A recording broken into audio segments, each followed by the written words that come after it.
Bonjour à tous et à toutes, c'est Paul Dame pour vous présenter un nouveau sapin en sucette.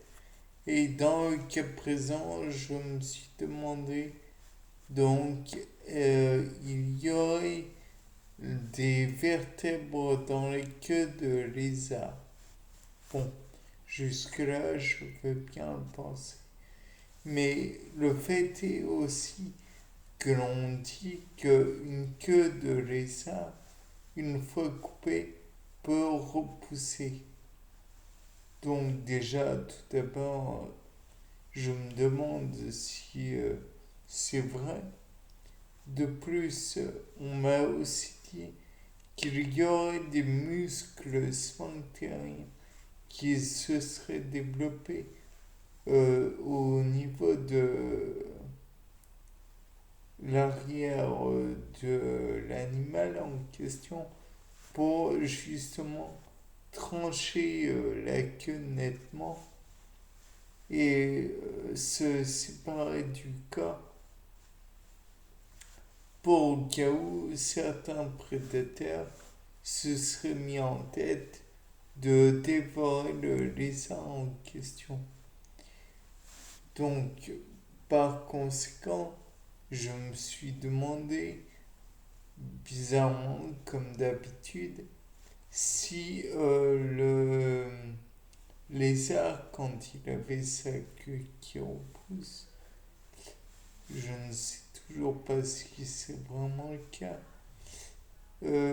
voit sa colonne vertébrale aussi allongée.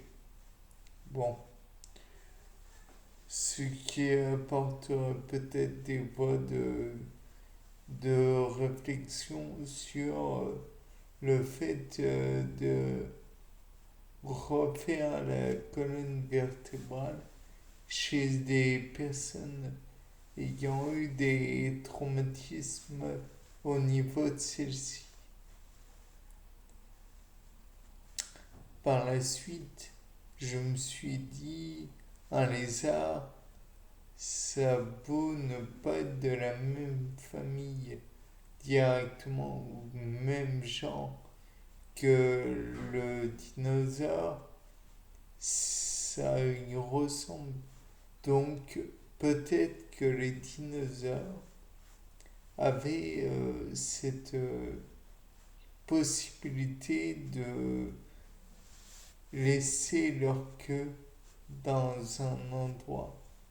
Peut-être que l'on pourrait en découvrir les fossiles et dire cette queue appartient à l'individu qui est 2 ou 3 kilomètres plus loin. Certes, c'est peu, c'est assez étonnant de se dire qu'un animal pourrait faire ça. Peut-être qu'il le pourrait, peut-être pas. Je ne sais pas. Peut-être que si l'on faisait de même un varan de Komodo, celui-ci pourrait avoir sa queue qui se rallonge. Ce serait assez étonnant. Et pourtant, la nature est étonnante. Donc, qui sait? Donc, pour l'observation de la queue néoformée d'un lézard, je serais du genre à observer la chose via soit des rayons X, soit observer l'intérieur via des écolocalisations. C'est-à-dire que, étant donné que la queue d'un lézard et la vertèbre qu'il y a au centre ne sont pas de la même, même texture, même matière, peut-être serait-il possible d'envoyer des influx, des vibrations qui passeraient la, mon- la, les les écailles qui pourraient éventuellement passer la chair de l'animal et peut-être se heurterait-il aux vertèbres. Néanmoins, il y a la possibilité aussi d'ouvrir directement la queue de l'animal pour voir ce qu'il en retourne. Par la suite, on peut se demander si la queue du lézard repousse. Donc de là, on peut malheureusement, je n'aime pas du tout faire ce genre de choses. La tranchée, peut-être pourrait-on observer certains lézards qui par effroi perdent leur queue. Peut-être dans ce cas, pourrait-on observer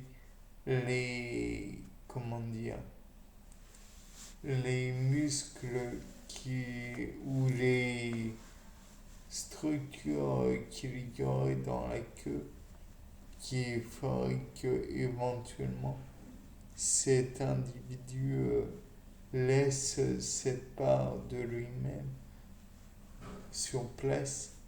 Peut-être est-ce que ça aurait à voir avec les émotions, puisque la peur fait partie des 6 émotions primaires. Donc là, peut-être que ça pourrait avoir avec les émotions en question, ainsi qu'un phénomène hormonal.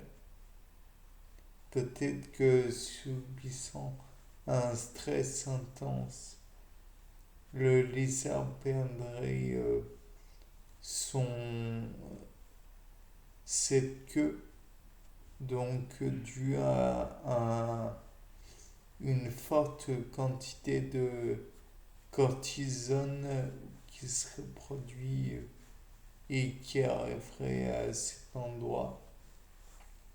Peut-être que si on observe bien les muscles en question, ils réagiraient à un influx nerveux aussi, peut-être.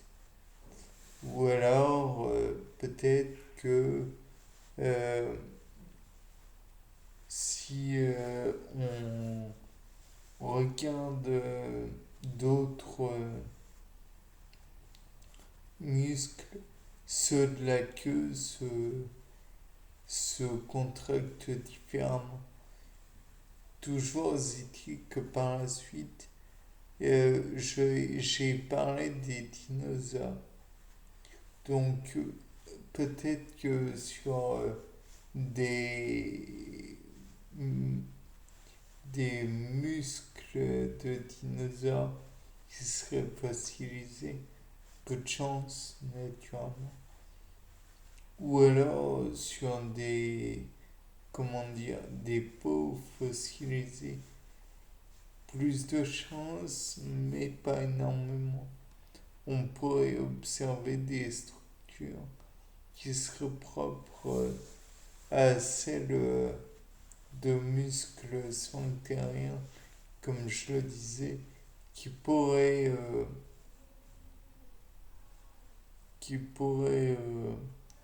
être ceux qui sectionnent entre guillemets la queue. Bien sûr, oui, il faudrait peut-être les observer avec un microscope électronique à balayage, je crois. Peut-être pourrait-on aussi espérer, euh, comment dire,